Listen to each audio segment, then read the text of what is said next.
week on from the fall of the regime, our international editor Jeremy Bowen has been to the much-feared Sednaya jail on the outskirts of Damascus and looks at the challenges that Syria now faces. Driving through the gates of Sednaya prison was the journey no Syrian wanted to take. Many didn't come out alive. Now the prison has been broken open, like the country.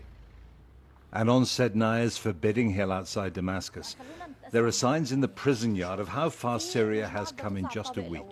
Volunteers are here to try to preserve Sednaya's records. It looks as if someone tried to destroy what was done here.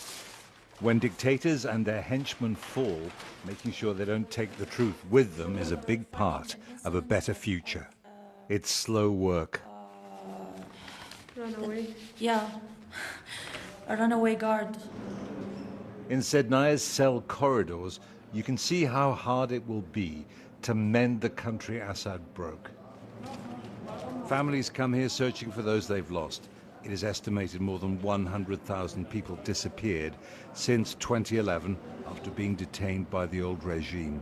The volunteers found that the truth was even worse than they'd feared, in cells that still stink of misery. It is terrible, terrible. There are bags of urine on the floor. They couldn't go to the toilet, so they had to put urine in bags. The smell, there is no sun or light. I can't believe people were living like this when we were breathing normally and living our normal lives. The rubble is left from attempts to find hidden cells.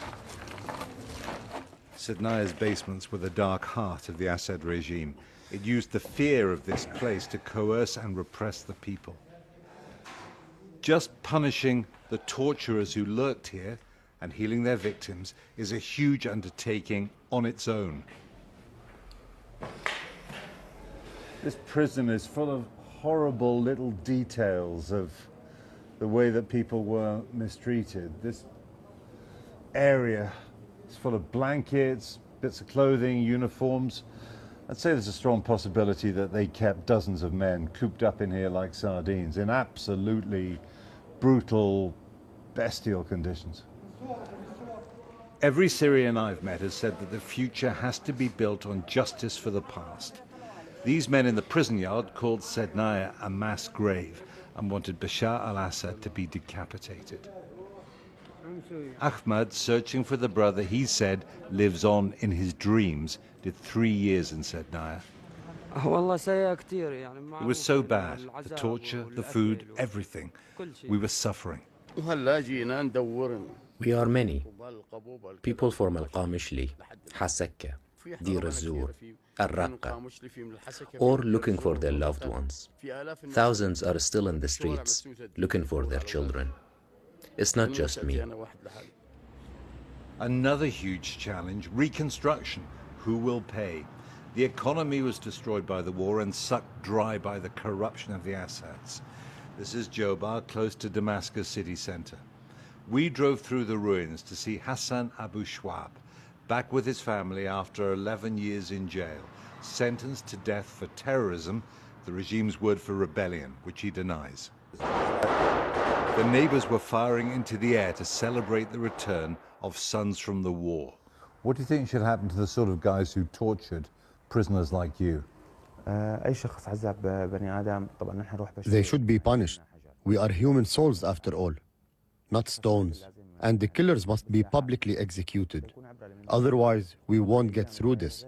Some of them tortured human beings to death.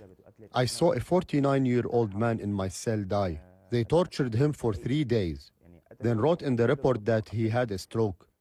But you've been through a terrible experience, so has the whole country. How do you get over it and build a better place?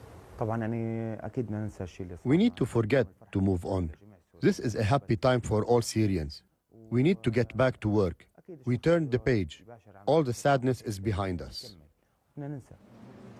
Forgetting the Assads, not easy when they've left 90% of Syrians in poverty. These men came to Sednaya from Aleppo to find their brothers. Now they're camping in the prison. Nowhere